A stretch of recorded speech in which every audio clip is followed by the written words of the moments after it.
이어서 마지막 부분을 좀 이렇게 보도록 하겠습니다. 자, 이번에는 어딘가 하게 되면 이제 아까 3장까지 봤는데 4장, 5장은 조금 뒤에 이제 미루어서 보도록 하고 6장을 먼저 보고 난 다음에 4장, 5장, 7장을 이제 이렇게 보도록 하겠습니다. 6장을 좀 먼저 읽어주시기 바랍니다. 여호와께서 자기 백성에게 하시는 말씀을 들어라. 너희는 일어나서 나를 고발하는 내용을 진술하여라. 모든 상과 언덕들을 너희의 증인으로 불러세워라. 상대라 여호와의 법정 진술을 들어라. 불변하는 땅의 터전들아 경청하여라. 여호와께서 자기 백성과 법정 투쟁을 하시고 이스라엘과 변화를 조정하실 것이다. 또 내 백성아 내가 네게 잘못한 것이 무엇이냐. 또 내가 네게 지나치게 요구한 것이 무엇이냐. 그런 것이 있으면 말해보아라. 나는 오히려 너를 애굽 땅에서 해방시켜 데리고 나왔으며 그 종살이의 쇠사슬을 끊어주었다. 또 나는 모세와 아론과 미리암을 보며 너를 도와주었다. 내 백성아 모압의 임금 발락이 부올의 아들 발람을 시켜서 너희를 저주하여 망하게 하려고 흉계를 꾸몄으나 나는 그가 오히려 너에게 축복하도록 하였던 일을 기억하지 못하느냐. 시팀에서 길갈에 이르는 그 지극히 위험한 여행길에서 내가 너를 얼마나 충실히 도왔는가를 저를 기억하지 못하느냐. 무엇을 가지고 내가 감히 주님 앞으로 나가며 무엇을 바치고 내가 높으신 하나님을 경배해야 옳겠습니까? 구레패와 각질 건지물들을 들고 가며 1년된 송아지들을 건지물로 들고 가면 되겠습니까? 주께서 수천 마리의 수양이나 수만 줄기로 흐르는 강물같이 많은 올리브 기름을 기뻐하시겠습니까? 저희를 품고 반항한 나의 죄악을 씻으려면 나의 첫 아들을 희생제물로 바치고 그릇된 길로 살아간 내 인생의 허물을 벗으려면 내 몸에서 난 자신을 바쳐야 되겠습니까? 아니다. 주께서 원하시는 것은 이미 내게 알려져 있다. 법을 지켜서 실천하고 변함없는 사랑을 베풀고 내 하나님과 맑은 정신으로 동행하는 것이 바로 그것이다. 여호와께서 예루살렘의 사기꾼들에게 외치신다. 지혜로운 자는 주님의 이름을 두려워하고 주님의 경고를 겸손히 받아들인다. 예루살렘 주민들아 들어라. 부당하게 재산을 모으기 위하여 기름이나 포도주, 밀이나 보리 등을 속여서 팔 때 사용하는 그 지긋지긋한 엉터리 말이나 들을 내가 잊을 수 있겠느냐. 얕지도 않은 저울을 사용하고 크고 작은 추를 자루에 넣어가지고 다니면서 항상 자기의 유익한 추를 골라서 사용하는 장사꾼들을 내가 어떻게 정직하다고 말할 수 있겠느냐. 그 도성의 부자들은 폭력으로 가득하고 그 주민들은 모두 거짓을 말하고 그들의 입속에는 속이는 털밖에 들은 것이 없다. 그러므로 나도 이제 너를 파괴하기 시작하여 내 모든 죄악에 따라 너를 망쳐놓겠다. 너는 먹어도 만족하지 못하여 굶주림의 고통과 공허함이 내 몸속에 항상 머물러 있을 것이다. 내가 비록 내 재산을 안전한 곳으로 옮겨다 놓고자 했을지라도 결국에는 그 재산이 아무 소용도 없게 될 것이다. 내가 비록 재산을 조금 빼앗기는 데에 성공을 하더라도 내가 그것을 너의 점령군들에게 넘겨주겠다. 비록 내가 격식의 시기풀대로 수확하지는 못할 것이며 내가 올리브 기름을 짜더라도 내 몸에 바르지는 못할 것이며 내가 포도를 밟아 즙을 짜더라도 내가 마시지는 못할 것이다. 내 예루살렘은 사마리아의 가장 흉악한 왕 오므리의 정책들을 따르고 거짓과 폭력으로 통치하던 그의 아들 아합 왕조의 모든 행동을 모방하였다. 내가 그들의 정책을 본받아 살았으니 내가 너희의 도성 예루살렘을 호 벌판으로 뒤집어 놓고 그 도성의 주민들은 조롱거리가 되게 하였다. 너희는 세계 만민의 비웃음을 당하여 수치를 당할 것이다. 아멘. 자, 여기 이렇게 보게 되면은 뭘로 들어가는가 하게 되면 이제 6장에서는 하나님께서 이제 이 계약을 상기시키고 계시는데요. 예언자들의 영적인 고향은 어딘가 하면 율법입니다. 예언자들의 영적인 고향은 율법인데 율법이라는 게 뭘 얘기하는 건 뭐 계약인데 하나님께서 이스라엘 사람들을 어디서 해방시키신 거예요? 애굽에서. 그 종살이의 쇠사슬을 끊어버리시고 이제 여러 가지 어려움들이 있음에도 불구하고 그들을 데리고 나와서 그들과 이제 계약을 맺으셨다라고 하는 겁니다. 이 내 백성아라고 하는 단어가 이걸 얘기를 하는 건데, 오 내 백성아. 그걸 보게 되면 또 내 백성아. 지금 이제 이런 표현들이 나오고 있는데 이건 뭔가 계약을 상기시키는 거예요. 너희와 나 사이는 계약의 관계가 아니냐. 내가 애굽에서 종살이하고 있을 때 내가 너희를 그 노예 쇠사슬로부터 내가 너희를 정말로 해방시켜서 내가 너희로 이 땅에 들어와서 살게 하지 않았느냐. 너희를 위해서 해방시키시고 쇠사슬의 압제에서 벗어나게 한 것이 무엇을 위한 것이냐. 너희들 자신만을 위한 거냐라고 하는 거야. 내가 너희들을 통해서 이번에는 뭘 하기 위해서인가 하면 내가 이번에 직접 누구를 통해서 이번에는요 모세, 아론, 미리암을 통해서 내가 너희들을 그와 같이 애굽의 압제로부터 너희의 쇠사슬로부터 내가 너희를 벗어나게 하지 않았느냐. 그러면 이제는 너희가 가가지고 세상 모든 나라에 나가서 너희가 모세와 아론과 미리암과 같은 역할을 해야 그 이야기가 되는 겁니다. 그들을 어디에서부터요? 노예 상태로부터 해방을 좀 너희가 시켜라. 그런 얘기가 되는 거예요. 예, 종살이의 쇠사슬로부터 좀 너희가 좀 벗어나게 해주어라. 내가 너희를 그걸 위해서 내가 너희를 선택하지 않았네. 선택했다는 얘기가 그냥 영적인 선택을 말하는 게 아니에요. 애굽으로부터 해방을 말하는 거예요. 선택이라는 얘기와 애굽으로부터 해방은 동일한 이야기가 되는 겁니다. 그러니까 너희가 그걸 한 게 아니에요. 그러니까 너희는 나와가지고 이제 뭘 해야 되느냐는 거예요. 이제 뭘 해야 되느냐. 너희가 그 애굽에서 나와서 가나안에 들어가는 과정에 있었던 여러 가지 어려운 순간순간들마다 내가 너희를 어떻게 인도해 주었더냐. 그런 얘기예요. 그런데 이제 너희가 이제 나한테 가지고 나와야 될 게 뭐냐. 내가 너희에게 나와야 될 게 불에 태워 바칠 번제물들, 1년 된 송아지들, 이딴 걸 가지고 나와야 될 거냐. 하나님께서 원하시는 게 수천 마리의 수양이나 수만 줄기로 흐르는 강물같이 흐르는 올리브 기름, 이런 거를 기뻐하시겠느냐. 그래, 하나님께서 정말로 기뻐하시는 게 처자들의 희생제물을 바치고 그들 그릇된 길로 살아간 내 인생의 허물을 벗으려면 내 몸에서 자식을 갖다가 희생제물로 그때 인신제사가 이걸 얘기해. 이런 걸 바쳐야 되겠느냐. 하나님께서 원하시는 거가 그런 많은 짐승제물, 그런 죄를 원하시는 거냐. 아니다. 주께서 원하시는 것은 이미 내게 알려져 있다. 법을 지켜도 신실하게 실천하고 변함없이 버려놓은 사랑을 베풀고 내 하나님과 맑은 정으로 동요하는 것. 내가 지금 원하는 게 그거 아니냐. 자, 이렇게 얘기를 하고 있는 겁니다. 이스라엘의 종교는 다른 이방 나라의 종교하고 다르다는 거예요. 다른 이방 나라의 종교는 그저 짐승제물 바치는 거고, 짐승제사라고 하는 것은 구약에 성경에만 나오는 게 아니에요. 주변 모든 나라들이 다 그렇게 하는 게 인신제사까지 그렇게 바치는 거예요. 그럼 올리브 기름 뭐 이런 거 갖다 신는데 바치면 그러면 된다. 그게 신앙생활하는 거다라고 이렇게 하는 건데, 과연 애굽에서 그리고 노예의 쇠사슬에서 건져내 주신 하나님께서 원하시는 게 그걸 원하시겠느냐? 법을 지켜서 실천하고 변함없는 사랑을 베풀고 라고 하는 이런 표현들이 뭘 말하는 거예요? 너희가 나를 가지고 이제 세상에서 그와 같이 된 사람들의 문제를 해결해 주는 건 내가 원하는 게 그거 아니냐. 이 예언자들은 하나같이 이걸 얘기를 하는 겁니다. 그래야지 이 세상에 있는 이런 아픔의 문제가 해결되어지지, 노예의 문제가 해결되어지지, 종살이의 문제가 해결되어지는 거죠. 종살이의 쇠사슬이 그래야 해결되어지지. 이렇게 선언하고 있는 거예요. 아주 단순한 논리입니다. 이건 뭐 어려운 논리가 전혀 아니에요.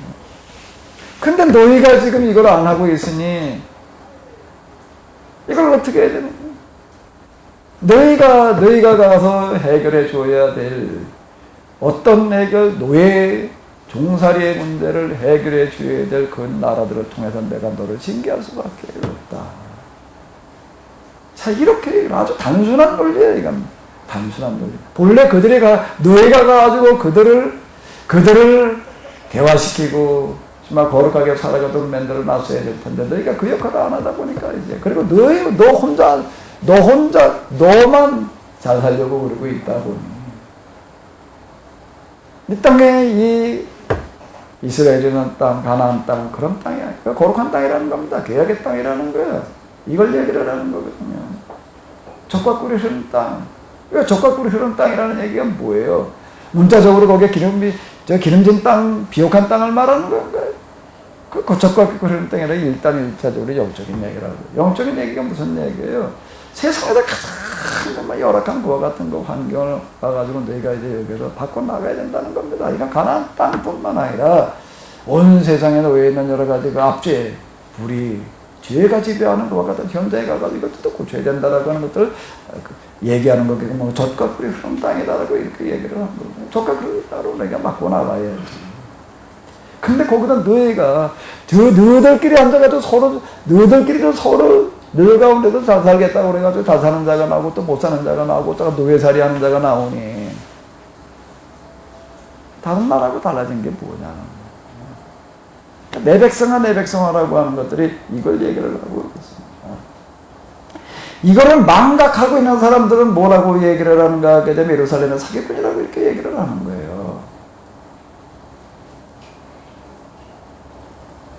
신앙이 뭐냐라고 하는 거예요.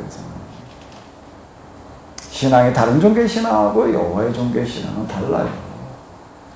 기준이 다른 겁니다. 잣대가 달라요. 이걸 망각하고 그리고 그냥 내가 열심히 일해가지고 열심히 사업해가지고 돈 벌어가지고 하나님께 복을 주게 내가 잘 산다 이렇게 그게 사기꾼이 되는 거예요. 그 순간에요. 그건 다른 나라에서는 전혀 문제될 게 없습니다. 그건 아주 자랑스러운 얘기가 되는 거예요. 다 부러워할 얘기가 되는 거야. 야, 저 사람들 이렇게 열심히 그냥 일해가지고 열심히 노력해가지고 저렇게 사업이 잘 돼가지고 돈을 벌어가지고 저렇게 잘 사는구나. 부러워할 얘기가 되는 겁니다. 근데 이스라엘에서는 아닌 거예요. 그건 사기꾼이 되는 거예요. 그렇게 되는 순간에. 그 신앙의 수준과 차원이 달라요. 여기는요. 세상에 수많은 종교가 있지만 수많은 가르침이 있지만 이렇게 얘기하는 데가 있나?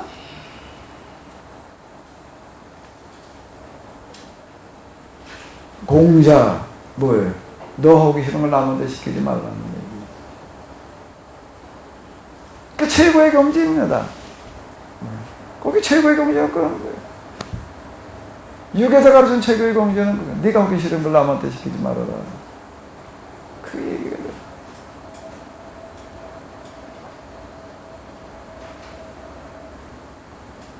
여기서는 뭐예요? 내가 대접받고 싶은 대로 너 대접해줘라. 여기 얘기가 다른 거예요.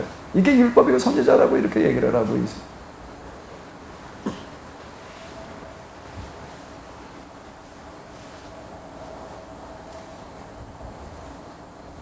사실 우리가 이런 기준을 놓고 본다라고 하게 되면 오늘 우리는 다 그냥 사기꾼들이에요.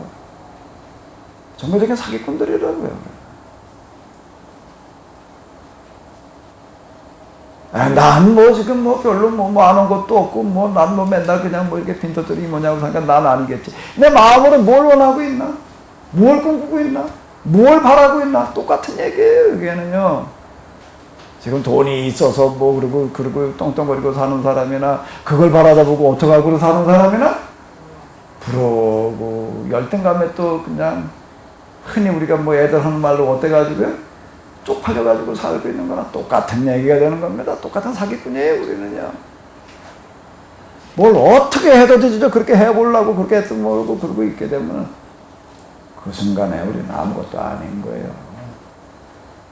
사기꾼이, 예루살렘의 사기꾼이라고 좀 이렇게 얘기를 하고 있습니다.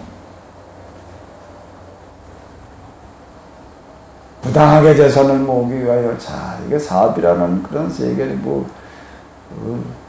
들여다 보니까 나도 거기 조금 돌아다니게 되는데 이것도 뭐 빵을 만들어도 이것도 또 사업이더라고요. 왜? 정식으로 허가를 내야 되고 관청에서 그 다음에 또 세무서에 가가지고 또 사업자 등록증을 내야지 되고 그때 물건을 사고 팔을 내니 또 어떻게 해야 또 이제 사업자 등록증을 가지고 또 사고 그러니까 업자 가격이래. 가서 얘기를 하려면 사람들 만나러 가면 제일 먼저 인사하면 제일 먼저 꺼내놔야 되는 게 뭘 것 같아요? 명함이야. 명함 끌고 나도 할 수 없게 명함을 하나 팠어요. 난 파지를 않고 프린터로 찍었는데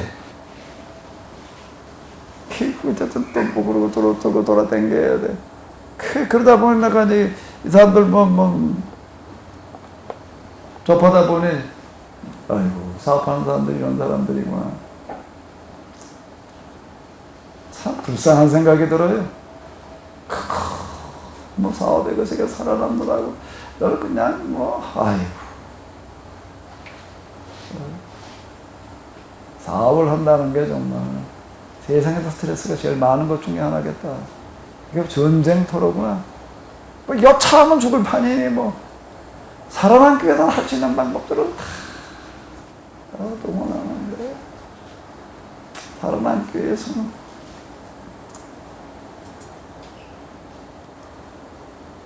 자 여기 이렇게 보게 되면 뭔가 뭐 사업하기 위해서 그냥 뭐 그런 사람들 얘기 그때나 이때나 다 똑같은데 어떻게 하든지 뭐 저울추 얘기 뭔 얘기인가 살아남기 위해서 그냥 정말 온 수단 방법 다 하는 거예요.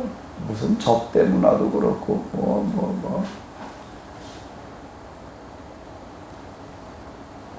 근데 하나님께서는 뭐라고 얘기를 하시면 그렇게 하지 말라는 겁니다. 그렇게 하지 말라는 거예요. 목적이 다르다는 겁니다. 목적이 다르기 때문에 모두 달라야 되는 거면 방법도 달라야 된다는 거예요. 목적과 방법이 하나님의 방식으로 해라. 목적은 하나님 말씀해야 되는 거고 방식도 하나님의 방식대로 그렇게 해보라. 라고 돈을 위해서 하지 말라는 얘기 한마디로 돈을 목적으로 삼지 말라는 얘기가 되는 거예요. 그럼 뭐를 목적으로 삼으라는 얘기예요? 하나님을 사랑하고 사람을 사랑하는 걸 목적으로 삼아라. 이거 참 막연한 얘기 같은 얘기예요. 이게 돈을 목적으로 삼지 않는다는 거 그 사업성 따져봐가지고 사업 좀 되게 해야지. 맞는 얘기지 뭐.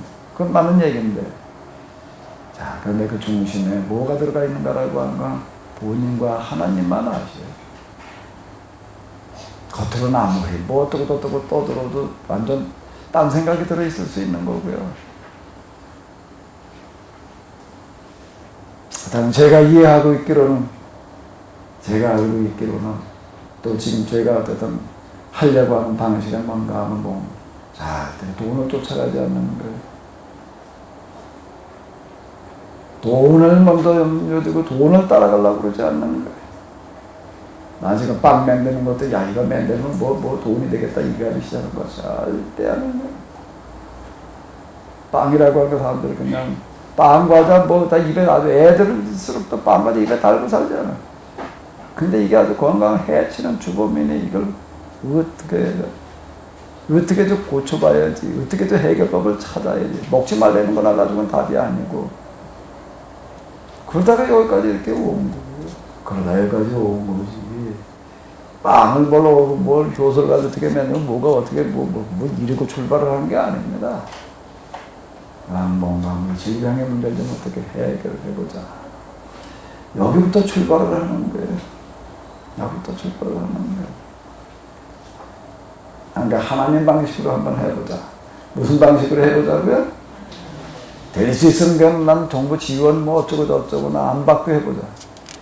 자력으로 한번 그냥 중간에 이런저런 거품 다 빼버리고 아주 그냥 최소한의 어떤 그런 그 비용으로다가 또 최소한의 비용이라는 게 인건비 깎아가지고서 뭐 와서 봉사해라는 식으로 하자는 얘기가 아니고요. 인건비는 충분히 좀 주어가면서 인건비 기준은 난 어디다 잡으려고 하면 난 한 데나리온 주려고 그래. 얼마 주려고? 한 데나리온이 얼마가 한 데나리온이니까 뭐가 한 데나리온이죠? 한 달 살아가는 생활비. 한 달 살아야 될 생활비. 한 달 살아야 될 생활비에 맞춰가지고 난 지금 그걸 얼마로 보는가 그러면은 최소 그래도 우리가 지금 살아가려고 한다면 월 3,000원 돼야지 살 것 같아. 월 3,000원 돼야지 살 것 같아. 난 요즘 한 데나리온은 나는 얼마를 버는가 하면 연 3,000만 원. 그 월 얼마가 되나? 250인가? 250원 돼야지 살지. 250원 돼야지 살지. 근데 요즘 참 우리 사회에 250 되지 않은 사람들은 많습니다. 많아요.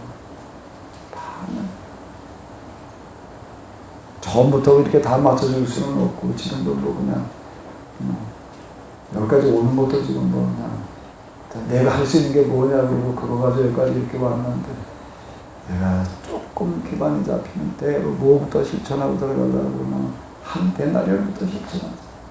한 데나리온 해결하는 문제를 내가 초점을 맞춰보자고 지금 이제 그러고 지금 해보려고 그러는데 난 전적으로 하나님을 신뢰하고 한번 해보려고 해요. 하나님의 방식대로 어떻게 보면 비련하단 말이야. 세상의 경영 방식과는 뭐 안 맞는다라고 하는 이야기가 나올 수도 있지만 진짜 망하고 안 망하고는 하나님 손에 달려있다. 이렇게 예언가들은 등장해가지고 뭐라고 외치는가 하게 되면 아수르의 운명은 아수르 내부에 있는 게 아니라 이스라엘에 있다. 사마리아에 있다. 예루살렘에 있다. 이거요. 참 독담 중에서도 이런 독담은 없는 겁니다. 그리고 도전을 하는 그런 이야기들이 되는 건데 아직 6장은 지금 그 이야기가 되는 겁니다. 우리는 계약의 사람들이다라고 하는 겁니다.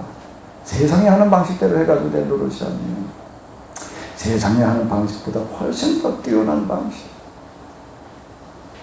세상에 본받을 만한 그와 같은 방식대로 해봐야지 되는 거죠. 그렇지 않게 되면 어떻게 된다는 얘기예요? 예언자들은 하나같이 얘기하는 가 뭔가 하면 죄 있는 곳에는 심판을 피할 길이 없다는 겁니다. 심판을 초래하느냐 안 하느냐라고 하는 것은 하나님께 있는 게 아니라 나에게 있다는 거예요. 내가 지금 어떻게 하느냐에 따라서 심판이 있느냐 안 있느냐가 결정되는 거지 하나님께서 어떻게 하시느냐에 달려있는 게 아니라는 겁니다. 다시요. 아수르의 운명은 아수르에 있는 게 아니라 어디에 있다고요? 사마리아와 어디에 있다고요? 예루살렘. 바벨론의 운명도 어디 있다고 얘기를 하는 거라고요? 바벨론. 그때 사마리아님이 없어졌으니까 예루살렘에 있는 거예요. 이제. 예루살렘이 어떻게 하느냐에 바벨론의 운명이 결정되어진다고 이렇게 이야기를 합니다. 나에게 그리고 이 세상에 심판과 파국이 올 거냐 아니냐라고 하는 게 지금 내가 어떻게 하느냐에 달려있는 거예요. 내가가 누구예요? 여호와를 하나님으로 믿고 있는 사람들. 세상이 아닌 거예요. 세상 사람들이 어떻게 하느냐라고 하는 게 문제가 아니라는 겁니다.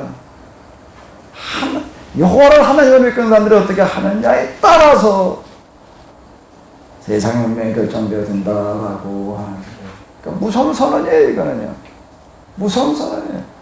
북한의 운명은 우리 손에 달려 있어요. 정말 매주일 모여서 예배드리고 있는 이곳에서 우리가 어떤 말씀을 선포하고 어떻게 기도를 하고 있느냐에 북한의 문제가 달려있는 거지요. 미국과 중국의 문제가 달려있는 거지요. 왜? 지금 우리나라만큼 이렇게 그래도 아직 세계에서 그래도 교회가 활기를 띠는 데가 없기 때문에 그만큼 이렇게 책임이 큰 거예요. 뭐 다 얘기하잖아요. 이제 아시아 시대, 아시아 선교는 한국에 있다, 한국에 있다. 그건 뭐 누구나 다 하는 얘기입니다.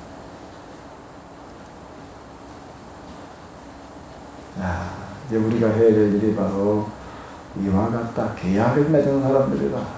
내 백성. 이렇게 얘기를 하고 있는데. 근데 이게 이제 어떻게 할 수밖에 없는가? 파국이 올 수밖에 없다. 파국이 이미 정해졌다. 라고 지금 이렇게 얘기를 하고 있는.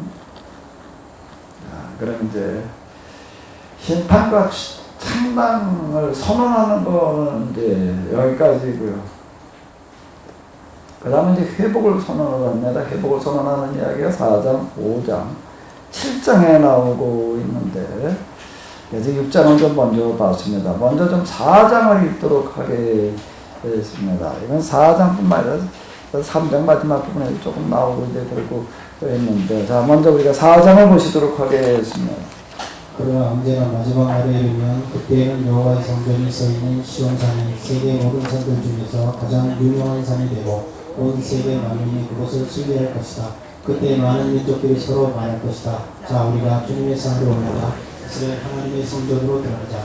그분께서 가르쳐 주시는 대로 우리 모두 그대로 행동하며 살자. 주님의 시온에서 번영을 선포하고 또 그곳에서 통일음을 선포하실 것이다.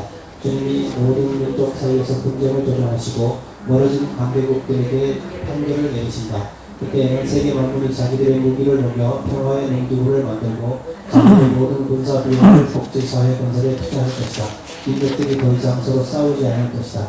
전쟁의 시대가 영원히 지나갈 것이기 때문이다. 온 우주에 평화가 가득 차서 모든 군관 학교들과 훈련소들이 폐지될 것이다. 그때에는 인류가 얼마나 자기의 포도나무와 무화과나무 아래서 평안과 번영을 누리며 고요하게 살 것이다.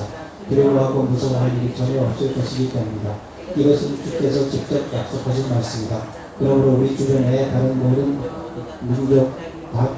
민족 모두가 각각 자기 민족의 신을 부르면서 자기들의 길을 갈지라도 오직 우리는 여호와 우리 하나님의 이름을 부르며 하나님의 길을 따라 영원히 살아갈 것이다.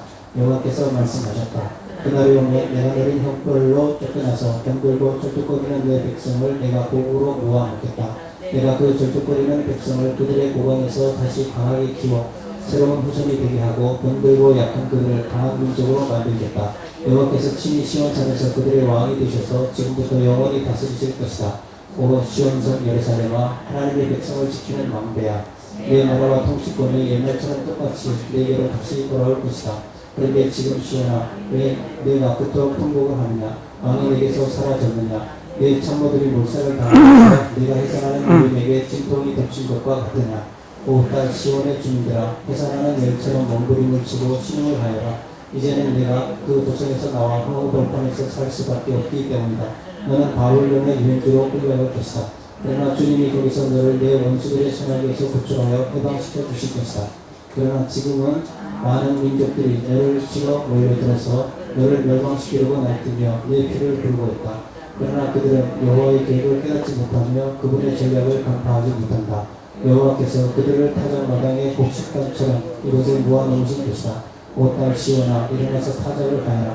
내가 네게 새로 된 뿔과 새로 된 말굽을 주겠다.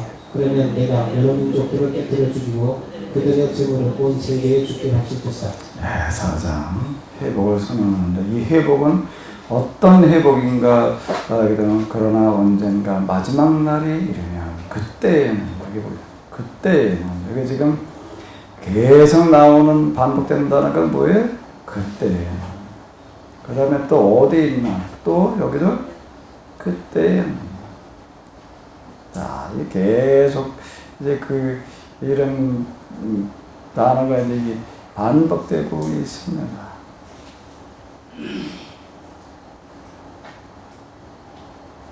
그 다음에 또 몇 개 더 있는 것 같은데. 하여튼 뭐, 예전에는 뭐, 그날이 오면 뭐 이런 거, 6절. 그날이 오면, 그때는 뭐 비슷한 얘기가 이제 되겠는데,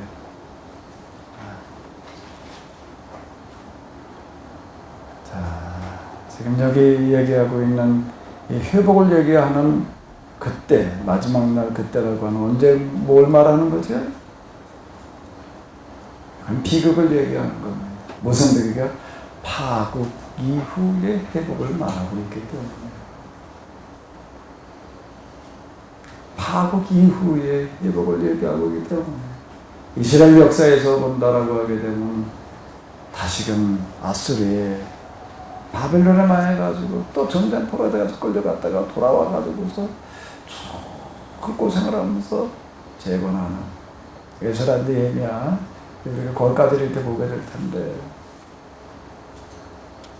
그 이후에 또 이스라엘 사람들 보게 되면 또 어떤 건가 하게 되면 또 이 로마의 나라가 망해가지고 이번에 그냥 전 세계에 터져가지고 로마의 나라가 망할 때만 하더라도 예루살렘 성에서 살해되는 사람이 수십만이었다라고 이렇게 얘기를 하는데 110만 명이 갇혀 있다가 대부분의 사람들이 굶어 죽고 이제 그랬던 얘기가 유대인의 전쟁사 요세푸스의 이야기에 기록에 잘 남아있잖아. 아주 경고로 삼아라.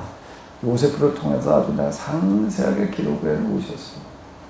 2000년 동안 나라 없이 전 세계로 떠돌아다니면서 그냥 떠돌아다니고 끝난 게 아니에요. 간 데마다 얼마나 이 사람들은 많은 학대를 받고 죽임을 당했는데 아주 고대로부터 그랬습니다. 십자군 전쟁 때도 보게 되면 가서 유대인들 만나게 빠지고 있는 유대인 마을을 만나게 되면 아주 싹 죽이고 지나가는 어떤 그런 일들. 또 히틀러 치하에도 수백만 명이 뭐 죽어간 얘기인 거, 뭐, 그 쉰들러 리스트 이런 데서 우리가 잘 볼 수 있잖아요. 이런 것들. 이게 뭘 얘기하면 파국이에요. 파국을 얘기하는 겁니다. 그러다가 겨우 지금 또 팔레스타인 와가지고 한 자리 차지하고 앉아가지고 지금 또 거기서 맨날 그냥 치고받고 뭐, 그러죠. 회복이라고 하는 거는요. 죽음과 같은 고통을 동반해야지 오는 겁니다. 회복이라고 하는 거는 회복이라는 게 없게 해야 돼요. 어떻게 하면 된다고요? 어떻게 하면 된다고요? 회복이 없게 하려면 어떻게 하면 돼? 예방을 하면 돼. 뭘 하면 된다고요? 예방. 지금 여기 아모스, 호세아, 미가, 보르크 이전 예언자들은 계속 등장해서 미리 예방하라는 겁니다. 예방을 하라고 선언하는데 근데 하나같이 그들은 똑같이 또 뭘 얘기를 하고 있는가? 회복을 얘기를 하고 있습니다. 그 예방하라고 얘기하면서 회복을 얘기하는 것은 무슨 얘기예요? 아무리 그래 봐야 이제 듣지 않을 거라는 걸 이미 알고 있는 거예요. 이걸 예방하기만 하면 될 텐데, 뭐 하기만 하면 될 텐데? 예방하기만 하면 될 텐데, 근데 그게 잘 안 돼. 제가 자연치유 이렇게 하면서 제가 몸으로 제가 경험해 본 바에 의하면, 몸으로 제가 직접 경험해 본 바에 의하게 되면, 자연치유를 좀 철저히 하기만 하면 좀 예방이 될 것 같은데, 그래서 어떻게든 프로그램 하는 사람들도 가지고 있어, 프로그램까지도 하는데, 그 다음 얘기를 보게 되면 또 흐지부지야. 또 뭐가 된다고요? 이걸 좀 한번 제대로 치면 굉장히 그 몸이 힘들었던 만큼 고통이 수반됩니다. 이 부분들 보게 되면. 근데 그냥 또 좀 시간 지나면서 이렇게 보게 되면은 또 원점으로 돌아가 있어요. 여기 이렇게 보게 되면 이제 연선 여기 이렇게 보고 여기 사마귀가 하나 있고요. 여기 이게 검버섯이 조그만 거 이거 콩알만한 놈 여기 하나 이렇게 딱 있는데 요게 이제 저한테 뭔가 하게 되면 이제 온도계하고 비슷해요. 온도계 비슷한 거. 제가 뭘 먹느냐에 따라 가지고 이놈들이 달라져요. 이게 검버섯 색깔이 달라지고 사마귀는 크기가 달라져요. 그러니까 그냥 몸으로 다른 느끼는 건 잘 모르겠어요. 금방 나타나는 게 아니니까. 그런데 제가 먹는 거를 수능이나 생채식, 효소 이거 좀 이렇게 먹게 되면요, 사마귀 이렇게 자국만 남아요. 없어져요. 그리고 검버섯도 이렇게 색깔이 이제 검은 색깔이 이제 빠져가지고 좀 허해져요. 근데 제가 뭐 육식 이런 건 거의 안 합니다. 근데 뭐 저거다 뭐 생선 뭐 저거다 조금 먹고 뭐 일반 또 그 생채식이 아니면 뭐 집에다 좀 먹으면 뭐 흰쌀밥은 뭐 집엔 거의 없으니까. 근데 뭐 잡곡에다가 주로 반찬도 거기다가 뭐 다 야채지 뭐. 근데 이게요, 날 걸러 먹는 거하고 끓여 먹는 거하고는 또 이게 뭐가 다르죠. 똑같은 내용인데도요, 그걸 생으로 먹는 거하고 삶아 먹는 거하고는 달라요. 거의 똑같은 수준이에요. 근데 먹어보게 되면 뭐가 달라면 이게 달라져요. 그래서 내가, 이야, 차에서, 요게 딱 뭐가 있나, 뭐, 요게 아주, 계량기가 하나 딱 달려있다. 네, 그리고 이렇게 내가 이렇게 쳐다보는데요.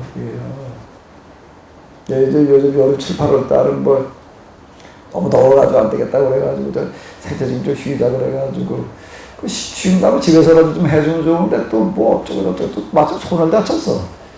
손을 다쳐가지고 뭐 한 손으로 만들 수가 없잖아. 뭐 어쩌나 그러다 보니 동달아 할 수 없이 그냥 했더니 이게 이렇게 쳐다보면 이게 좀 사마귀도 좀 커지고 그래도 좀 꼬매져 있는 걸 어떻게 이런 걸 볼 수가 있는데 이걸 가지고 계속 얘기를 합니다. 일단 건강 이거 가지고 많은 부분 예방될 수 있습니다. 아픈 다음에 고치라고 제가 얘기하려고 그러는 게 아니에요. 그건 힘든 거예요. 정말 아픈 거예요. 똑같은 얘기가 되는 겁니다. 난 이 회복의 장은 아니고 그냥 넘어가면 좋겠어요. 하나님께서 만들어 놓으신 우주의 원리 가운데서 요즘 그전에는 우리가 몰랐습니다. 몇 년 전까지만 해도 모든 걸 요즘 와가지고 아는 얘기가 뭔가 하면 블랙홀, 화이트홀 그 얘기 우리가 들어요. 블랙홀 우주 공간에 블랙홀이 생겨서 그냥 우주의 일부 그냥 여러 은하계들 갖다가 어디 구멍으로 빨려 들어가면서 그냥 다 사라지는 어떤 이런 것들 이렇게 보게 되는 거예요. 그런데 블랙홀만 있는 게 아니라 블랙홀 반대편에 또 뭐가 있다고요? 화이트홀 그래가지고 거기 또 다른 우주가 다른 또 하늘이 하나 생겨나는 어떤 이런 거를 볼 수가 있습니다. 그러니까 저희가 지금 그 대학원 과정 가운데에서 이제 자연과학에서 이런 어떤 그 이제 이 정체 물리학과 관련되어진 어떤 이런 쪽 그 책들을 이제 꼭 몇 권 꼭 갖다 읽으려고 합니다. 이제 시간의 역사부터 시작을 해가지고 좀 읽으려고 합니다. 그래서 과학적으로다가 발견되어지기는 어떤 그런 사실이니까 거기서 우리가 좀 하나님께서 만드는 우주의 원리가 있지도 어떤 건지를 한번 이렇게 봐야 될 텐데 블랙홀과 화이트홀에서 말하려고 하는 건 뭔가 뭐든지 파고 없어짐이라는 건 없어지는 걸로 끝나는 게 아니라 그 다음에 어떻게 된다고요? 다시 만들어지는 반드시 있다라고 하는 겁니다. 우주 공간 하는 자체도 그래요. 그 사람들은 마찬가지라는 겁니다. 죽고 끝나는 게 아니라는 거예요. 다시 사는 부활이 있다는 겁니다. 그 사람만 그런 게 아니에요. 우주 공간 자체도 그렇다는 겁니다. 블랙홀이 있으면 뭐가 있다고요? 블랙홀은 사라지는 거예요. 소멸되는 거예요. 그럼 뭐가 나온다고요? 화이트는 또 살아나는 게 있는 거예요. 사라진 만큼 살아나오는 게 또 생기는 겁니다. 아니 그 소멸되는데 뭐 어떻게 살아나냐? 요즘 물리학에서 얘기하는 걸 보게 되면 모든 질량을 가진 것들은 질량만큼 에너지를 가지고 있다. 어마어마한 에너지를 가지고 있다라고 이렇게 얘기를 합니다. 그 에너지가 이제 그 온 속을 통과되면서 이제 어마어마한 이 물체들이 어마어마한 에너지를 내면서 또한 이제 화이트홀로다가 다시 살아나는 어떤 이런 것들을 볼 수가 있는 진력의 심판과 회복이라고 하는 것도 같은 이치를 이렇게 볼 수가 있습니다. 근데 이건 뭔가 얘 것이 다 죽어야 되는 거예요. 사라져야 되는 거예요. 크게 아수르 바벨론에 멸망당하는 거고 그리고 벌거벗겨가지고 맨발로다가 그냥 어떻게 끌려간다고요? 여우처럼 붓을 피울고 어떻게 끌려간다고요? 낙타처럼 목 놓아 오는 거예요. 한번 생각을 해봐요. 지금 여러분들 저 가족들 가운데 그냥 자식이 죽고 남편도 죽고 그리고 집안은 그냥 다 이제 잿더미가 돼버리고 그리고 이제 뻘거벗겨가지고 지금 끌려가고 있다고 생각을 해봐요. 거기 그냥 멀쩡하게 제정신을 가르치는 사람이 있겠어요? 그러니까 절대 오지 말아야 돼요. 절대 오지 말아야 돼. 미리 막아야 돼요. 어떻게 막아야 된다고요? 미리 막아야 돼요. 미리 막아야 돼요. 제가 늘 하는 얘기 또 반복할게요. 제가 하비류의 길이라고 한 걸 썼느라 그때 자 눈물로 썼습니다. 눈물로 썼어요.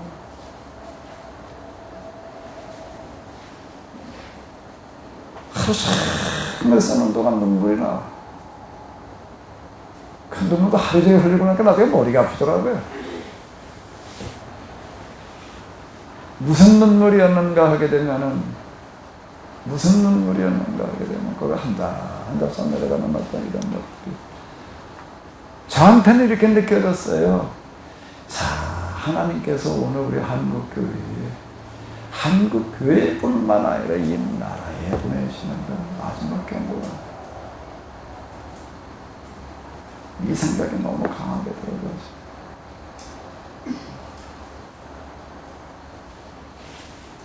이런 생각을 내가 하려고 그래가지고 되겠어요? 그 생각 때문에 정말 내가 눈물과 통곡으로 썼어요. 눈물과 통곡으로 썼어요. 테니스 치러 나갔는데 공이 바깥으로 날아가지고 주소로 나갔다 보니까 테니스 공 내가 친 공은 다른 날아다니는 공들이 어디가 매달려 있더라고요? 거미줄에. 테니스는 거미줄에 매달리는 것도 있더라고요. 매달려가지고 끊어주다가 한 노래게 요거고 똑같아요. 여기 비스름하네. 여기 테니스 공에 공이 요렇게 매달렸더라고요. 거미가 또 얹힌 것도 아니고요. 대롱대롱 한 가닥에 이렇게 매달려 있는 거예요, 테니스공이. 그걸 좀 찍어놨어야 되는 건데, 이럴 때 누가 써먹을 줄 알아. 테니스공이 고무에서 한 가닥에 대롱대롱 매달려 있는 게 있더라고요. 내가 그거 이렇게 딱 보면서. 내가 하비리 글 쓰고 그러는 동안, 그 테니스공의 눈에서 떠나지를 않아요. 이 나라의 교회가, 이 나라의 운명이 지금 바로 이 고무줄 안에 매달리는 것과 같다라고 느껴져가지고 견딜 수 없는 어떤 마음. 내가 지금 미가가 보게 되면 벌거벗고 맨발로 댕기면서 여우처럼 구슬피 울고 타조처럼 목 놓아 울지 않을 수 없다. 스스로 자기 자신을 얘기하는 건데. 이게 안 보이면, 안 느껴지면 편합니다. 근데 이게 느껴지고 보이면 이게 그냥 있을 수가 없는 거예요. 이게.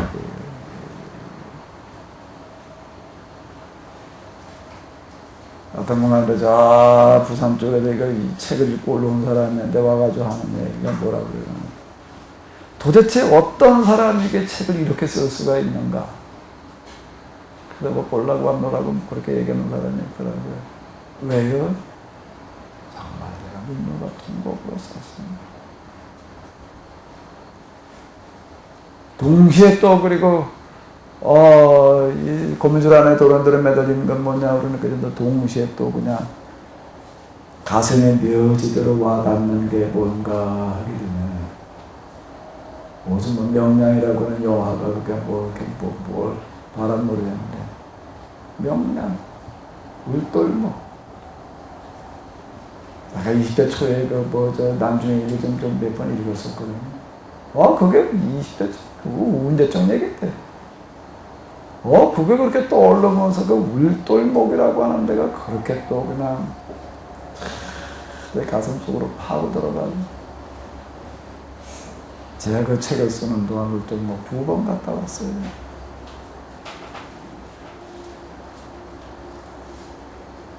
울돌목에서 저기 저 남해대교에 있는 그 노령 해전 있던 거기 정사하던 그 현장까지 이렇게 쭉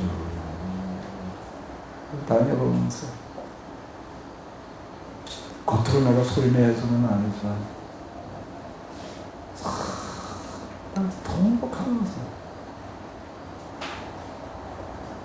왜 그러는가 이 나라의 운명이 이제 울돌목에 달렸던 때가 있었어요. 112초 한 마리 운명이. 근데 꼭 그렇게 느껴져가지고서요. 꼭 그렇게 느껴져가지고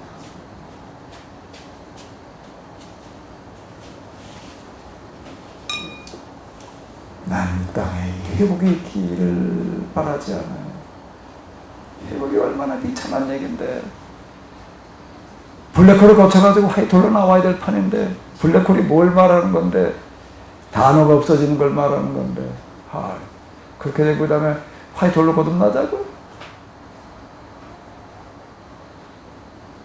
지금 여기에서 우리가 막아야지. 뭐 해야 된다고요? 막아야지. 근데 뭐하니 난 이게 잘 안 맥혀 들어가는 것 같아.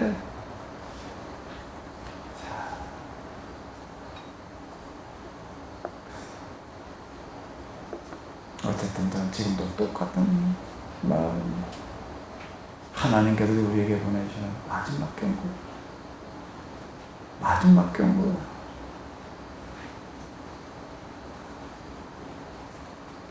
제가 할 수 있는 범위 내에서 좀 막으려고 좀 그래 보는데 할 수 있는 만큼 할 수 있는 만큼 해보자. 세미나도 그렇고 책도 그렇고 지금 자연치유운동도 그렇고 난 자연치유운동 지금 효소를 만드는 거 빵을 만드는 게 저한테는 치유사역이죠. 나는 지금 뭘 하자는 얘기인가 하면 세미나 이 시간도 그렇고 예배 시간도 그렇고 저한테는 마교의 정면 충돌입니다. 들으시는 분들은 어떻게 들을지 모르지만 저는 지금 아주 영적인 전쟁을 하고 있는 거예요. 영적인 전쟁이라는 게 뭔가 하면 거짓과의 싸움을 말하는 겁니다. 거짓과의 싸움을 말하는 거예요. 제가 왜 이렇게 빵을 완전 무첨가, 첨가물 제로 하나 조금 뭐 한 거는 그래서 이 밀가루가 완전 100%일까? 그럼 뭐 어떻게? 그건 내가 직접 농사진 건 아니니까 내가 어쨌든 지금 나오고 있는 것 가운데 그 사람들 확인하기에는 뭐 순우리밀이라고 그러니까 이제 믿고 갖다 쓰는 첨가물 제로를 왜 이렇게까지 해보자고 내가 거기다 첨가물 제로뿐만 아니라 그냥 아주 100% 천연 발효를 해보자고 그렇게 고집하는 거야. 나는 이게 악마와의 싸움이기 때문에, 거짓과의 싸움이기 때문에 이걸 통해서 나는 하나를 얻자는 겁니다. 하나를 얻자라고 하는 게 그게 뭐예요? 야, 케메시스라는 이름으로 하나 진짜만 하는 거다. 내가 이제 시설이라고 하는 게 좀 따라가는 만큼 지금 이 시설을 어떻게 더 이상 해볼 방법이 없어서 그러는 거예요. 내가 조금만 더 시설이 따라주고 여건이 좀 어떻게 되면은 아주 내가 미생물 전문가 한 사람을 좀 아주 좀 위탁을 하든지 아주 채용을 하든지 해가지고서 아주 정석대로 한번 좀 해보려고 그러는데 여기서 나온 건 막 진짜 우리가 먹을 수 있는 것 가운데에서 세상에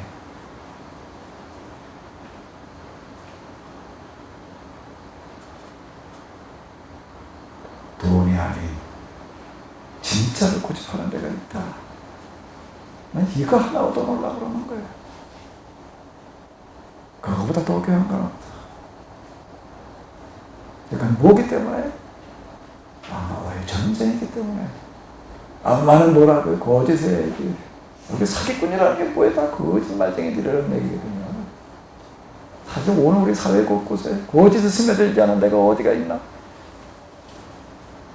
그 얘기가 뭘 말하는가 하면 다 악마 그리고 그 죄에 지배받고 있다는 얘기가 되는 거거든요.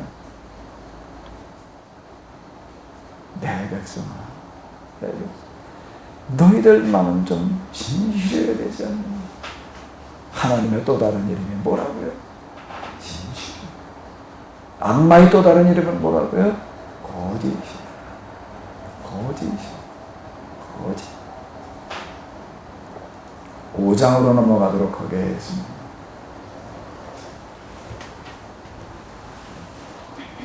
자, 5장입니다. 이제 시온의 전투부대야 네 몸을 핥히고 다시 여기 다 같이 좀 읽어주시기 바랍니다. 5장입니다. 이제 시온의 전투부대야 네 몸을 핥히었지만 적군이 우리를 포위하였다. 그들이 막대기로 이스라엘 통치할 뺨을 때린다. 주께서 말씀하셨다. 그러나 너 베들레헴 에브라다야 너는 비록 유다 족속의 작은 마을이지만 이스라엘의 통치자가 될 나의 사람이 네에게서 나올 것이다. 그는 노원으로 올라가 그는 모든 날들의 처음부터 살아있느니라. 그러므로 그 여인의 아이를 낳을 때까지 하나님이 자기 백성을 버려두실 것이다. 그 후에 유형대로 끌려가서 살던 사람들 중에서 남은 자들이 고국에 머물러 있는 동포들에게 돌아올 것이다. 그가 통치자로 나타나면 그는 주님의 명령을 받아 활동하고 자기의 하나님이신 여호와의 존귀한 이름을 걸고 자기의 양떼를 먹일 것이다. 그러면 그의 백성이 거기서 걱정 없이 거주할 것이다. 그가 온 세계에서 매우 존귀하게 내품을 받을 것이기 때문이다. 그가 친히 우리의 평화가 되실 것이다. 아수르가 우리의 땅으로 기어들어오면 아수르가 우리의 영토로 침입하면 그가 우리를 아수르의 손에서 건져주실 것이다.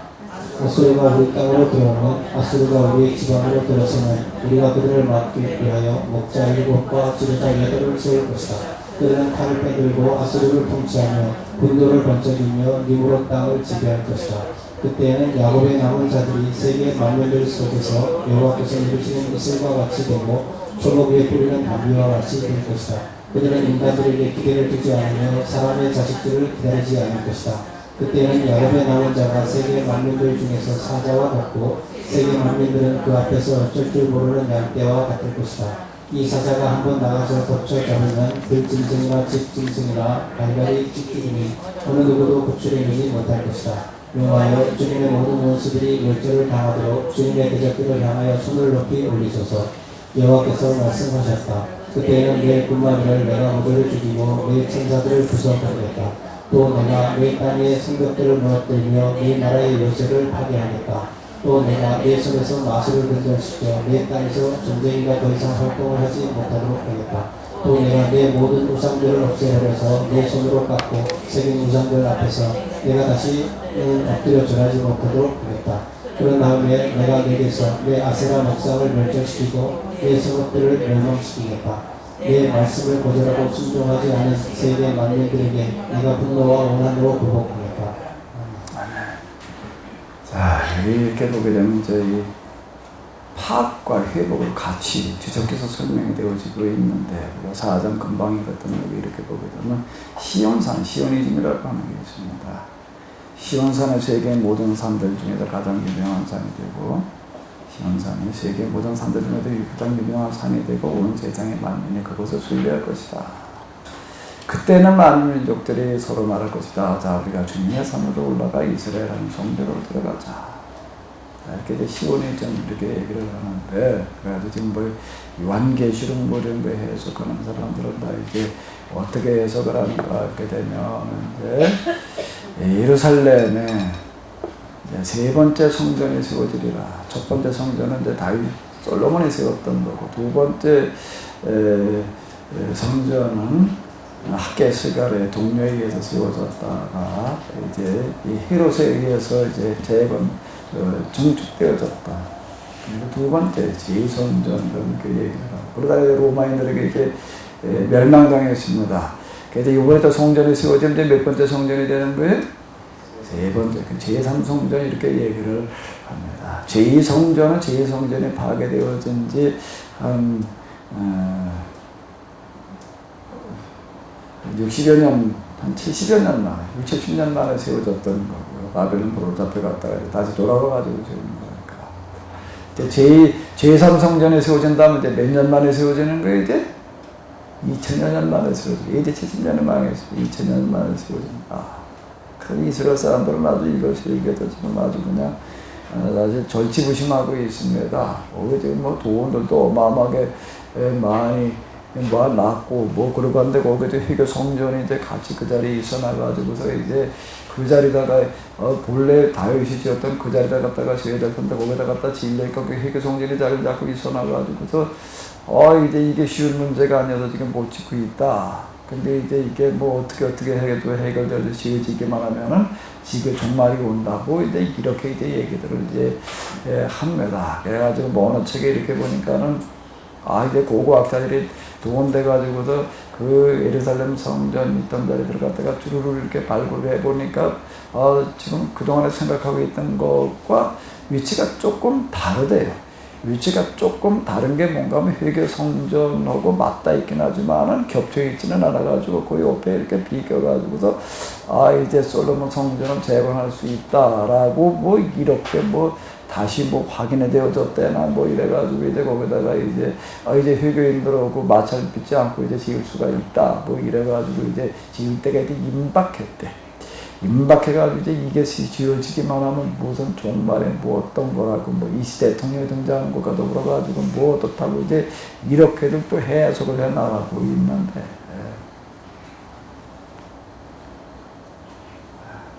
요한계시록에 지난학기 했잖아. 요한계시록이 아주 특별한 무슨 어떤 기발한 뭐 해석을 가지고 특별하게 계시를 받아가지고 해석을 하려고 그러다 보니까 어떻게 된다고요? 특별하게 틀려. 그 요한계시록 해석의 역사. 기발하게 뭐 어떻게 해석해 나간다고 다 틀려나가죠. 그렇게 어렵게 해석할 거 아니에요.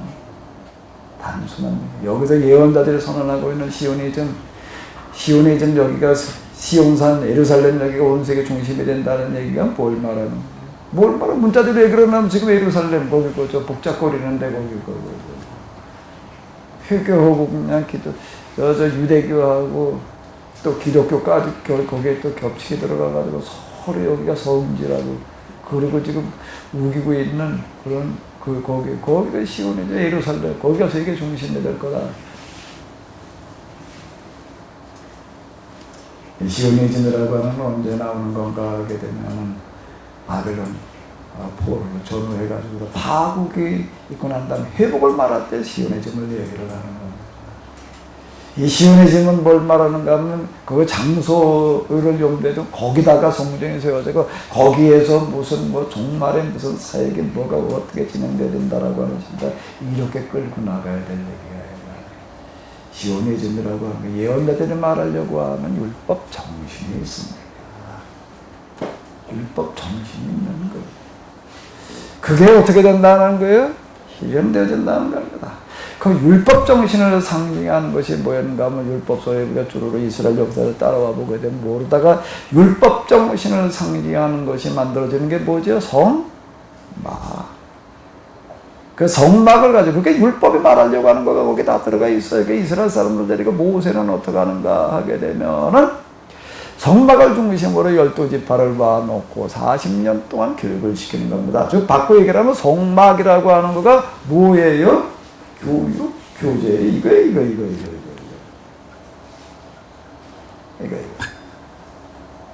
교육, 교제, 이거. 이걸 만들으라고 제가 저 안에 후계동 쪽을 가면 저 공부상가가 있습니다. 공부상가 거기 가가지고서 이렇게 좀 뭘 해라, 이거 뭘 하는 거니? 그래서 철공사 몇십 년 해먹지만 이런 걸 만들어 달라고 들고 온 사람은 없대. 특히 누가 이렇게 그러더라고. 그 뭘 하는 거냐? 내가 뭐라고 해? 교육 교재 만드는 거다. 이걸 가지고 뭘 가르치냐? 영성을 가르치고 하나님을 가르친다. 얼굴 표정이 뭐가 또라이인가? 성막이라고 하는 거는 모세가 만든 교재예요. 교재 40년 교식이가 교재. 그리고 이제 그 다음에 가나안에 들어갈 때 뭐라고 얘기를 하나? 이거 잘 가져가서 거기서 또 세워놔라. 그리고 가서 12지파 그 중심으로 살아라. 그러나? 아니. 이제 뭐만 들고 들어가라는 거예요? 법궤만 가지고 가. 이스라엘 사람들이 가나안에 들어갈 때 둘러밀고 가는 법궤는 뭔가 율법 정신이 시작되어진 겁니다. 그럼 어디까지인가 하면 여리고까지였어요. 여리고 7바퀴 돌 때까지였어요. 그 누구도 이걸 갖다 써먹을 생각 안 했어요. 갖다 써먹으려고 하는 사람은 누구예요? 엘리 갖다 이거 써먹으려고 하다 뭐가지가 부러져 죽었지. 온 집안에 못 산다 하고. 또 이호에 먹은 사람도 꽤 다 있고, 우리가 뭐 역사서 때 우리가 했잖아요.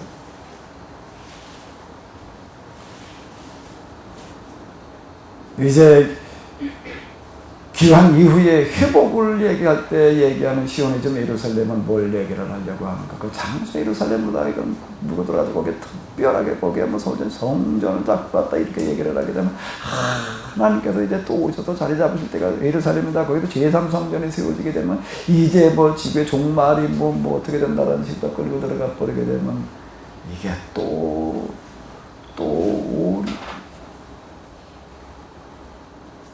말하려고 하는 거예요.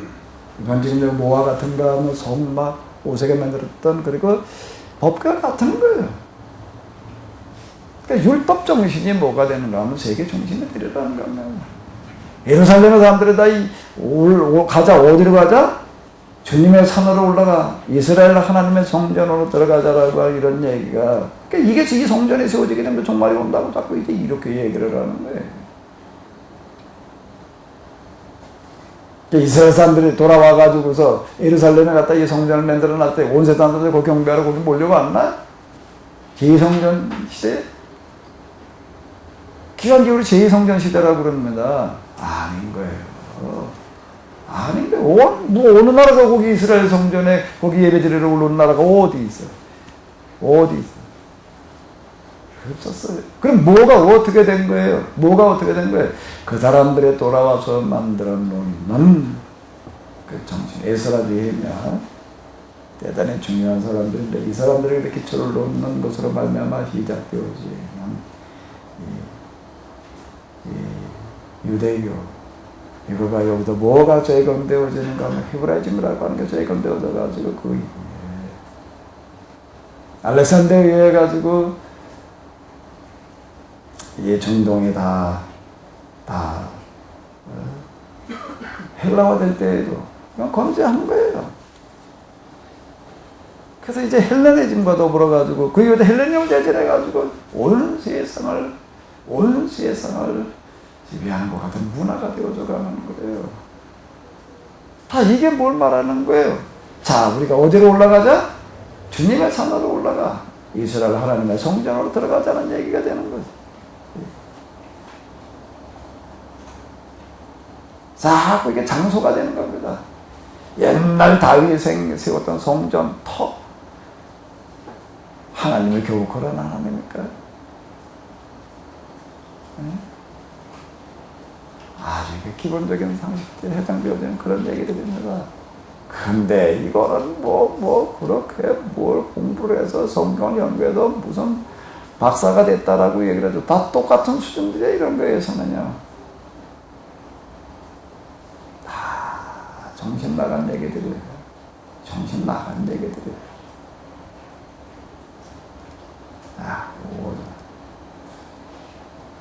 이게 뭐야?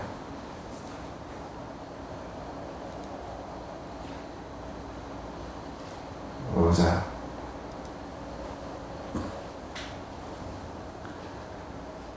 이제 하나님께서 또 어떻게 하시는가 하게 되면 또 이스라엘을 통해 가지고 또 특별한 일을 하시겠다. 여기 보게 되면 너 예루살렘, 너 베들레헴 어디야? 에브라다야. 너는 비록 유다 족속의 작은 마을이지만 이스라엘의 통치자가 될 사람이 내게서 나올 것이다. 이건 우리가 너무나 잘 아는 거죠. 예수님께서 탄생하셨을 때 동방박사들이 찾아왔는데 그분이 어디 계시냐? 왕궁에서 났을 줄 알고 왔더니 없는 거예요. 율법학자들 불러가지고 메시아가 난다면 어디서 나겠느냐? 이 구절 가지고 베들레헴입니다. 그래가지고 이제 헤롯이 베들레헴으로 군대 보내가지고 애들은 다 죽이라고 그랬다. 이제 그런 얘기들 야, 저기 이런 얘기들, 이건 뭘 얘기를 하는 건데, 메시아 사상이라고 얘기를 하는 어떤 이런 것들이 있는 건데, 시오니즘, 그 메시아 사상이라고 하는 거가 이제 유대교에서는 아주 중요한 핵심적인 어떤 그런 신학이 이제 되어지는 건데, 여기 메시아 사상이라고 하는 어떤 이런 것들을 우리 기독교에서는 이제 뭘로 해석을 해나가는 건데, 예수님으로 해석을 합니다. 그래서 여기 보게도 예수님 태어날 장소가 베들레헴은 내가 이제 여기 예언되어 있다. 그리고 그 다음에 이사야 이제 그런 데 나가게 되는데 그분의 하실 구체적으로다가 또 어떻게 기록되어 있다 이렇게 얘기를 하고 있는데 맞는 얘기예요. 그래서 이건 이거를 메시아 사상과 관련된 구절들을 예수님으로 이렇게 해석을 합니다. 예수님으로 해석해도 예수님에게서 이제 이 예언이 이루어졌다라고 이렇게 얘기를 하는데 그것과 더불어 하나 더 보태야 될 게 있습니다.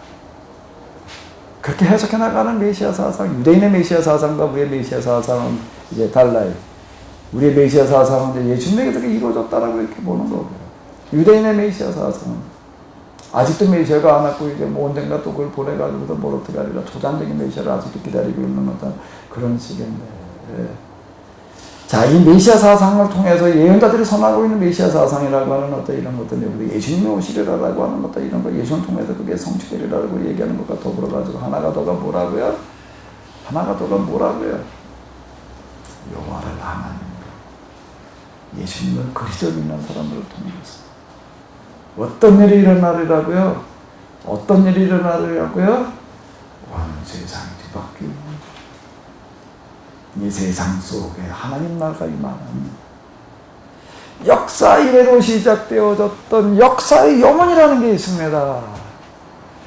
역사의 염원이라는 게 있어요. 역사의 염원이라고 하는 게 뭘까요? 역사의 염원이라고 하는 게 뭘까요? 역사의 부르짖음이에요. 역사의 부르짖음, 무슨 부르짖음이야? 고통당하는 사람들의 부르짖음입니다. 고통, 배가 고파서 인권에 그리고 병들어서 부르짖는 사람들의 그 부르짖음을 하는 게 역사의 염원이에요. 그게 해결되어져야 된다는 겁니다. 그걸 해결하기 위한 교과서가 율법이에요. 그걸 해결하기 위해서 선택받은 사람들이 이스라엘이에요. 그 사람들은 뭐라고 그러면 선미라고 그러고 그걸 선택이라고 부르는 거고 그걸 부르심이라고 이렇게 얘기를 하는 겁니다. 이건 반드시 해결돼야 될 일이에요. 이를 위해서 하나님께 선택한 사람들에게 경험을 시키시는 거예요. 이스라엘 사람들에게 뭘 경험을 시키는 애고로부터 출애굽을 경험시키시는 거예요. 그 오늘 우리는 뭘 경험을 해야 되는가? 언제 우리가 노예살이로부터 벗어났나? 우리가 이제 애굽 생활을 해봤나?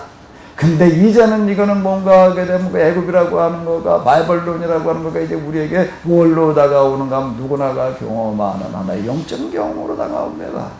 영적인 출애굽으로 다가오는 거예요. 그게 뭐 예수님의 그리스도로 고백되어지는 회심이라고 우리가 얘기하는 이 사건이 우리들 가운데 있는 겁니다. 여기도 이제 기독교인, 진정한 기독교인이 시작되어지는 건데, 그래서 죄 용서 안 받았다라고 이런 경험, 예수님께서 나를 위해 돌아가셨다라고 생각되어진 이런 확신들 같은 것들이 뭘 말하는가 하면 지금 나에게 있어서 일어나고 있는 하나의 출애굽입니다.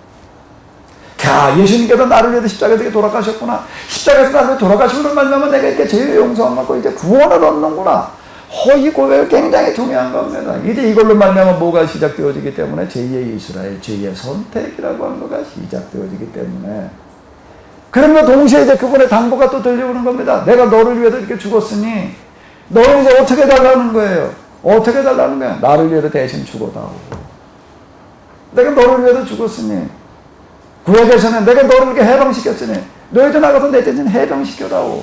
죽어다오. 뭐 죽는다는 게 뭐에 죽는 걸 말하는 거죠? 죄에서 죽어야 되는 거예요. 죄에 죽어야 되는 거예요. 죄의 노예가 더 이상 돼서는 안 되는 거예요. 죄를 이기면 내가 죽어야 되는 거예요. 뭐가 죽어야 돼? 나가 죽는다는 게 내 욕심을 죽어야 되는 거예요. 무슨 욕심을 죽어야 되니? 이기적인 마음에 죽어야 되는 거예요. 오늘 우리가 영적으로 죽는다는 게 뭐가 죽는 거야? 이기적인 생각들이 죽는 겁니다. 다 이기적이잖아요. 이거 빼놓고 뭐 사람을 말할 수가 있나? 이게 자체가 나쁘다는 건 아니에요.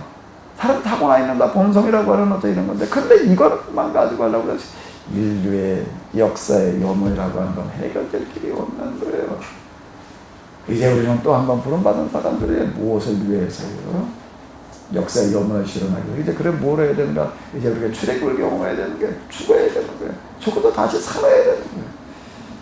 그러므로 이제 나가서 우리는 다시금 부활을 선언해요. 부활의 종교라고 하는 어떤 이런 부분들이 죽은 다음에 부활만 자꾸 얘기를 하는데, 그 살아있는 부활이 더 중요한 겁니다. 현재적인 부활이 중요한 거예요. 그러니까 이 땅 여기에서 이제 뭘 이루어야 되는가 하면 하나님 나라가 여기 임하게 해야 되는 거예요. 여기 보게 되면 다 그런 얘기가 되는 거예요. 그가 통치자로 나타나면 그는 주님의 권능을 받아 활동하고 자기 하나님 여호와의 이름, 존귀한 이름을 걸고 자기의 양떼를 먹일 것이다 라는 이름. 그러면 그의 백성이 거기서 걱정 없이 거주할 것이다. 그가 온 세상에서 매우 존귀하게 누를 받은 것이기 때문이다. 그가 친히 우리의 뭐가 되실 것이다? 평화가 되실 것이다. 이렇게 손에 나가는 어떤 이런 이야기들. 아수르가 우리의 땅을 기어들어오면, 아수르가 우리의 영토를 침입하면 그가 우리를 아수르의 손에서 건져주실 것이다 라고 선언을 나가는 이런 것들이 뭘 얘기를 하는 게, 오늘 이건 예수님이 하셔야 될 일이 동시에 마찬가지예요. 그게 어떻게 또 예수님께서 하실 일이라는 거가 뭐라고요? 우리가 해야 될 일인 거예요. 창조주 하나님, 역사의 주관자 하나님을 고백한다라고 하는 건 뭘 말하는 거라고요? 하나님을 대신해서 우리가 역사의 주관자가 되어야 되는 거예요. 우리가 예수님에게 와서 메시아 사상이 실현되어졌다라고 얘기를 하는 것은, 그래서 그분이 이제 우리의 메시아, 우리의 그리스도가 됐다라고 얘기를 하는 것은, 그분을 대신해서 우리가 그 사역을 해야 돼요. 그게 뭐라고 해야 되고, 그러면 남은 사역이라고 얘기를 한답니다. 남은 고난에 동참한다는 거예요. 그걸 뭐라고 얘기를 하는 걸 선교라고 그러는 거예요. 선교로는 영적으로만 해결하려고 그랬습니다. 영적으로만 선교를 하려고 했지만 역사적으로 해결을 해 나가야 돼. 역사적인 선교를 해야 돼. 영적인 선교만 할 것이 아니라 여기서 이런 회복을 선언하고 있습니다. 뭐 시흥 공동체를 정화하시다 이런 얘기들이 다 그렇습니다. 6장은 아까 했고요. 이제 7장으로 넘어가도록 하겠습니다. 요즘은 나의 사람이 정직한 사람을 만나기가 얼마나 어려운가. 수수의 계절이 지나고 포도를 따는 때가 지나서요. 포도가 한 송이도 없고 무화과가 하나도 없는 것과도 같구나. 주워 먹을 포도 하나도 남아있지 않고 절실하게 먹고 싶은 무화과 하나도 찾을 수가 없다.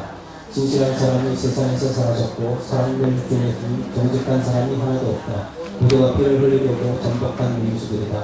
자기의 형제들마저 그물에 빠뜨려 죽이는 사냥꾼들이다. 악한 짓을 하기 위해서는 모두 두 손을 펴고 열심을 낸다. 관리는 요구하는 것이 많고 판사는 뇌물에 따라서 재판을 하고 위전자는 자기의 욕구에 따라서 결정을 한다. 부자는 정치가와 법관에게 뇌물을 주어 죄 없는 사람들을 망하게 만든다. 그들에게는 바르고 고른 정의가 없고 모조리 삐뚤어져 있다. 그들 중에서 가장 선하다는 사람도 가시던 불과 같아 접촉하는 사람마다 찔려 피를 흘리게 하고 그들 중에서 가장 정직하다는 사람도 가시 울타리와 같아 지나는 사람마다 사로잡는다. 내 가족들이 예고한 그 형벌의 날이 이제 시작되었다. 내일은 이 혼란과 파멸과 죽음이 시작되었다. 시대가 허박해졌으니 내 이웃을 잊지 말고 내 친구도 잊지 말며 내 품에 누워있는 여인 앞에서도 내 입의 문을 꼭 지켜라. 아들이 아버지를 따르며 딸이 어머니에게 대들고 며느리가 손녀에게 대항하기 때문이다. 여타 사람의 원수가 바로 자기 가족들이다. 그렇더라도 나는 주님을 바라보며 그분의 도움을 기다리고 있다. 하나님께서 살려주시기를 나는 고대하고 있다. 나의 주께서 내 소원을 들어주실 것이다. 오 나의 원수들아 바벨론아 그 동맹국들아 내가 망한 것을 즐거워하지 말아라. 이런 내가 넘어졌으나 다시 일어날 것이기 때문이다. 그런 내가 어둠 속에 앉아있어도 여호와께서 친히 나의 방명이 되실 것이다. 내가 여호와께 범죄하였기 때문에 주께서 나를 벌하시는 동안에는 내가 그 분노를 감당하며 참고 기다릴 것이다. 그러나 마침내는 주께서 나를 모든 원수들의 손에서 건져주시고 그들이 내게 행한 모든 악에 대하여 형벌을 내리실 것이다. 하나님께서 나를 이 어두운 곳에서 밝은 곳으로 이끌어내시고 나는 주님의 인자하심을 증언할 것이다. 그때에는 나의 원수들이 하나님이 내 편에 계신 것을 볼 것이다. 그들이 지금은 나를 향하여 도대체 내 하나님이 어디 있느냐 하고 욕을 하지만 그때에는 그들이 숙주를 당할 것이다. 나는 지금 이미 그들이 길바닥에 지금같이 밟히고 있는 것을 내 눈으로 직접 내려다보고 있다. 하나님의 백성아 내 성읍들을 옛날보다 더 넓고 더 아름답게 재건할 날이 온다. 그날에는 온 세상으로 끌려갔던 포로민들이 내게로 돌아올 것이다. 아수르에서 애굽까지 애굽에서 유브라데 강까지 이 바다에서 저 바다까지 이 산에서 저 산까지 저 원수들의 나라 바벨론의 그 주민들 때문에 그 주민들의 행실 때문에 그 땅이 황폐할 것이다. 오 주님 오셔서 주님의 지팡이로 주님의 백성을 다스리고 발멸식 속에 사는 주님의 양떼를 먹여주소서. 그들이 번창하여 평화롭게 하소서. 옛날처럼 바산과 길라앗을 기억한 초장에서 살게 하소서. 주께서 애굽 땅에서 나오실 때까지 저희가 온갖 기적들을 보게 하소서. 세계 만민들은 그들이 아무리 우월하여도 그때는 그것을 보고 부러워하게 하소서. 그들이 입을 가리고 귀를 막게 하소서. 그들은 뱀처럼 땅바닥에 기어다니는 벌레들처럼 특권을 핥게 하소서. 그들은 자기들의 숨은 구멍들 속에서 우리 하나님 여호와 앞에서 떨면서 뛰어나오고 주님 앞에서 떨며 경배하게 하소서. 죄를 지고 가버리고 자기의 남은 백성이 전례를 품고 반항한 죄를 지나쳐 가시는 하나님, 주님과 같으신 하나님이 또 누가 있습니까? 주님은 분노를 영원히 품고 계시는 분이 아닙니다. 주께서는 다시 연합하여 하나가 되는 것을 기뻐하는 분이시기 때문입니다. 주님은 다시 한번 우리를 불쌍히 여기시고 우리의 모든 죄를 발로 밟아 바다 깊은 곳으로 던져 애굽 분들을 홍해에 빠뜨리신 것과 같이 없애주십니다. 주께서는 태초부터 우리의 조상들에게 맹세하신 것과 같이 야곱의 후손에게 진실함을 주시고 아브라함의 후손에게 변함없는 사랑을 주실 것입니다. 진짜 아까 우리가 읽을 때 4장, 3장, 4장 가만히 있어 4장까지 있고 5장, 6장은 건너뛰었었죠. 해법이라고 그래가지고 건너뛰었었는데 이 책망이 어디까지인가 6장으로 끝나는 게 7장 7절까지 여기까지가 다시 책망이었습니다. 이건 아까 이제 6장 이어가지고 같이 읽었어야 될 부분인데 이 부분은 좀 이렇게 빠뜨렸는데요. 책망하는 그런 내용 하나만 이렇게 다시금 본자라고 하게 되면 이런 얘기 진실한 사람이 세상에서 살았고 사람들 중에 정직한 사람이 어떻다고요? 하나도 없다. 모두가 피를 흘리고 잠복한 맹수들이다. 자기 형제들마다 그물에 빠뜨려 죽이는 사냥꾼들이다라고 이렇게 얘기를 하고 있는데 이런 얘기는 나중에 뭐 예레미야나 이런 다 똑같이 외치는 얘기가 뭔가 너는 예루살렘 거리로 나가가지고서 의인을 찾아봐라.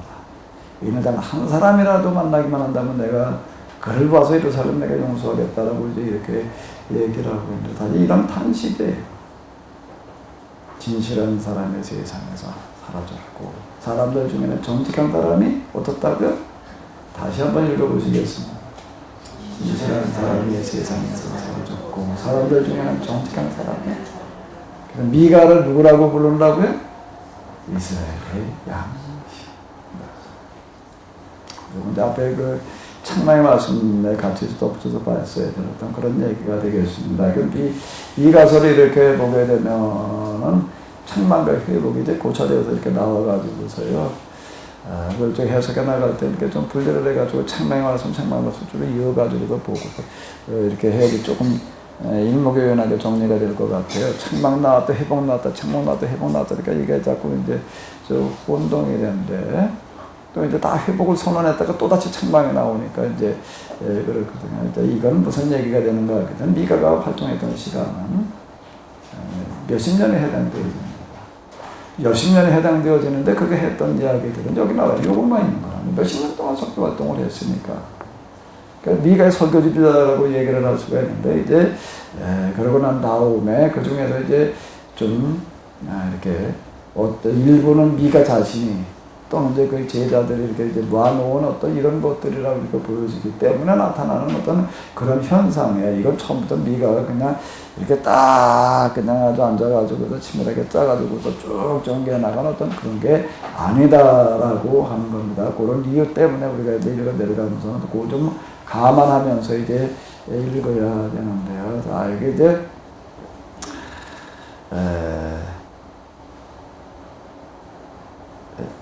그러니까 그게 7절까지가 그렇고 이제 8절부터를 이렇게 보게 되면 이제 또 회복, 6장이 계속 이어져서 내려오는 그와 같은 회복이 되겠습니다. 먼저는 주변 나라들을 비롯해가지고서 이제 여기 되게 아수르가 아닌 이제 바벨론을 얘기를 하고 있는데 이 부분은 이제 뭔 얘기니까 말개 이야기가 된다라고 하는 겁니다. 아수르가 젊었을 나이에 아수르에 의해서 이스라엘이 멸망하는 것을 목격을 했고, 그 이제 말년에 이르러가지고서는 이제 남한국이 어디에 망할 것이기 때문에 바벨론에게 망할 것이기 때문에 이제 이걸 염두에 두면서 하는 어떤 그런 이야기가 되는 건데 너희가 절대 이걸 가지고 기뻐하지 마라. 너희가 이스라엘 이 남한국 유다를 멸망시켰지만 그거 가지고 너희가 온 세상을 네가 지배한다라고 너희가 큰 소리 치지 마라. 자, 이제 왜 그런가 하면 이스라엘 다시 살아나지. 너희는 이제 아주 없어도 망해도 다시 없어도 다시는 살아나지 못하겠지만 아수르가 다시 살아나지 못했습니다. 바벨론이 살아나지를 못했어요. 전에 그 누군가 후세인이었나 이렇게 그 사람이 이제 시도했던 게 뭔가 하면 이 제일 존경하는 사람이 그 사람이 느부갓네살이에요. 그 느부갓네살이 바벨론을 부활시키자라고 하는 게 이 사람의 이제 어떤 그런 꿈이었는데 이제 꿈꾸다 말았죠. 다 사라져 버렸습니다. 그러나 유다는 다시 살아나리라고 하는 어떤 이런 회복을 선언하는 어떤 이제 그런 이야기가 이제 이렇게 되는 겁니다. 그러니까 그날에는 또 그런 얘기들이 이게 많이 나오고 있는데 이게 회복의 날을 말하는 거예요. 회복의 날을 말하는 건데 마침내는 뭐 이런 표현들 같은 것들이요. 우리는 절대로 회복을 아예 얘기할 일이 없어져야 돼요. 아멘? 아멘? 비참한 거예요. 파국도 이거 그런 파국이 없습니다. 우리는 지금 이북을 교훈으로 삼아야 돼. 우리가 지금 어떻게 해야 되는가? 우리가 어떻게 하느냐에 따라서 이북은 하나님의 몽둥이가 될 수도 있고 뭐가 될 수도 있는가 하게 되면 우리의 선교 대상이 밥이 될 수도 있습니다. 밥이 될 수도 있어요. 그걸 밥으로 만들어 가야 돼요. 아멘? 절대 하나님의 몽둥이로 만들어 가게 되면 아주 이거 심각해집니다. 얘기가 심각해져요. 우리나라의 역사 이래로 가장 심각한 불행이 찾아올 수가 있어요. 가장 심각한 불행이 찾아올 수도 있다는 얘기는 전쟁이나 나고 그냥 투닥투닥하다 이북이 망한다는 얘기가 아니라 우리가 이북의 지배를 받을 수도 있어요. 이 얘기는요. 우리가 이북한테 져가지고 지배를 당한다라고 이렇게 그거 어떻게 될 거냐는 건 하나님 손에 달린 건데요. 예언자들이 선언하는 건 그건 어떻게 될 거냐는 건 우리가 지금 어떻게 하느냐에 달려 있다는 겁니다. 전쟁이 나가지고 칠받고 하다가 뭐 당연히 우리가 이길 거라고 이렇게 생각을 하지. 봐야 알아요. 봐야 알아요. 봐야 알아요. 봐야 우리가 어떻게 하느냐에 달려 있는 거예요. 예언자들은 어느 한편에도 보면 대단히 독단적인 사람들입니다.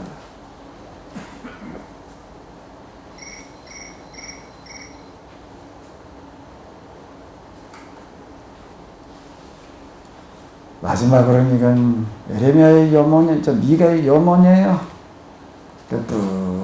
나라의 멸망을 내다보면서 주님은 다시 한번 우리를 불쌍히 여기시고 우리의 모든 죄를 발로 밟아 바다 깊은 곳으로 던져 애국 군대를 공에 빠뜨리신 것 같이 없애 주시옵소서. 그의 그 염원이 주께서는 태초부터 우리의 조상들에게 맹세하신 것 같이 야곱의 후손들에게 진실함을 주시고 아브라함의 후손에게는 변함없는 사랑을 우리에게 내려주소서. 자, 이와 같은 간절한 염원으로다가 마무리를 짓고 있는데, 우리가 오늘 미가서를 읽는다라고 하는 것은, 미가서를 또 우리가 이렇게 한번 해석해 봤다라고 하는 것은, 우리가 여러분들 이렇게 나오지도 들었다라고 하는 것은 무한 책임입니다. 무한 책임이에요. 남은 자라고 하는 게 지금 남은 자로 그냥 넘어가는데, 시간이 좀 남은 자. 소수예요. 소수들이 정말 이런 의식을 가지고 이 역할을 감당하게 되는 하나님께서는 다수가 아닌 소수를 보시고 끊임없이 하나님의 뜻이 성취되게 하실 줄로 믿습니다. 한 주일 동안 여러분들의 삶의 현장에서 그런 시간들 되시기 바랍니다.